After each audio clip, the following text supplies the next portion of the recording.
Cleveland Browns are standing at a crossroads, and this time, the spotlight is not on the quarterback, not on the head coach, but directly on a player who was supposed to be the offensive centerpiece, Jerry Jeudy, because what we are witnessing right now feels like the beginning of the end of an experiment that never truly worked from day one. The Browns appear ready to make sweeping changes on offense, and those changes may start with their so-called number one wide receiver, a label that Jerry Jeudy has worn in Cleveland but never truly earned on the field.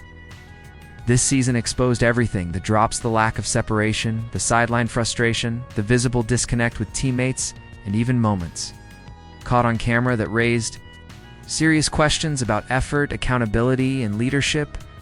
This is not just about stats anymore.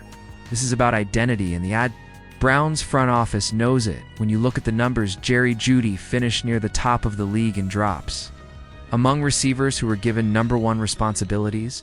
That alone is alarming, but when you combine it with the film, it paints an even worse picture. Routes that lack urgency, contested catches that never feel truly contested, and a player who struggles to impose his will on defensive backs. There were moments where Jeudy appeared visibly frustrated, crashing out on teammates, including Shedeur Sanders on the sideline. And those moments matter because body language tells the truth. When words don't, then you factor in reports and footage of inconsistent. It's practice effort, and suddenly this stops being a slump and starts looking like a pattern. Ownership sees it, Jimmy Haslam sees it, general manager Andrew Berry sees it, and sources around the league believe the Browns already have a plan of action. Jerry Jeudy was paid like a foundational piece, but is played like a complementary option at best. The harsh reality is that Jeudy is not a number one receiver. He is not a receiver who demands double coverage. He is not a receiver who forces defenses to adjust. He is not a receiver who scares opposing coordinators on 3rd and long.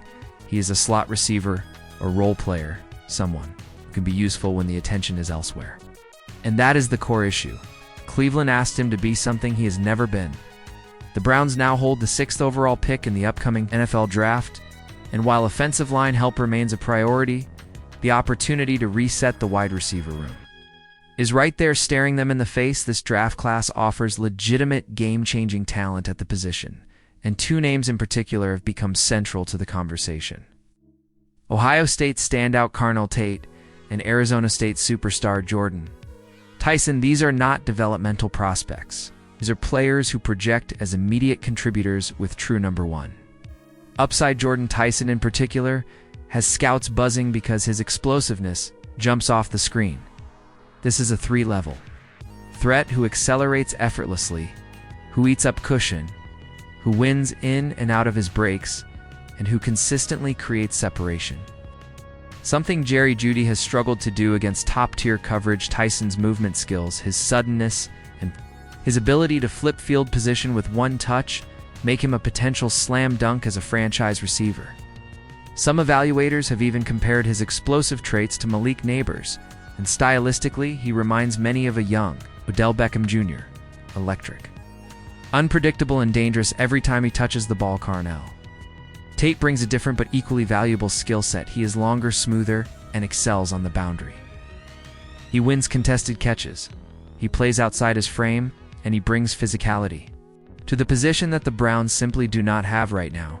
Tate has risen rapidly through draft boards because of his consistency, reliability, and polish. He may not be as flashy as Tyson, but he is dependable, and in today's NFL, availability and reliability matter. Analysts who have broken down Jerry Jeudy's role going forward agree on one thing: he becomes a much better player when he is not the focal point of the defense. When Jeudy is matched against number one corners, he struggles because he does not possess a dominant trait. He is not a lead off the line. He does not consistently win against press coverage. He is not a true jump ball specialist, and he is not a burner who runs past defenders. His game relies on timing and space, and those things disappear when you are the primary option. That is why moving Jeudy into the slot where motion releases and softer coverage exists could salvage his production, but that only works if Cleveland adds a true alpha receiver. If the Browns were to draft Jordan Tyson or Carnell Tate, Jerry Jeudy would instantly look better as a secondary option. A stat line of 5 touchdowns and 900 yards becomes realistic in that role, but that still does not justify the money or expectations placed on him. This is the dilemma Cleveland faces. They overpaid for a skill set they already had and now must correct course. The drop-off from Jeudy's brief flashes of success to his recent struggles cannot be ignored. Even defenders of Jeudy admit that his best stretch came when the offense was structured to protect him, and that environment no longer exists. The Browns need weapons that elevate the offense, not players who need the offense to elevate them. Jordan Tyson's ceiling is what excites people the most if he stays healthy. His combination of acceleration, route refinement, and football IQ gives him legitimate top 5 receiver potential in the NFL. Some evaluators have even gone as far as to say his ceiling rivals Justin Jefferson, with even more raw explosiveness that is not hyperbole, that is based on film movement and production. The only concern with Tyson has been durability, and that alone may push some teams toward the safer option in Tate, but Cleveland may be willing to bet on upside. What is clear is this: the Browns are done pretending Jerry Jeudy is something he is not. The front office has taken notice, the fan base has taken notice, and the league has taken notice. This offseason will define the UCS.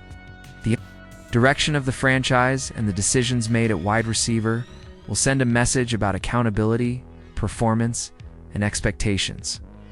This feels like a turning point, a moment where Cleveland finally aligns vision with reality, whether that means trading Jerry Jeudy, reducing his role, or outright replacing him. The writing is on the wall. The Browns are ready to move forward, and the next #1 receiver in Cleveland may already be waiting in this draft.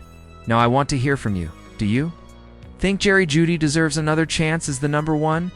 Or is it time for the Browns to turn the page? Should Cleveland draft Jordan Tyson, Carnell Tate, or go in a completely different direction? Drop your thoughts in the comments, because this conversation is just getting started.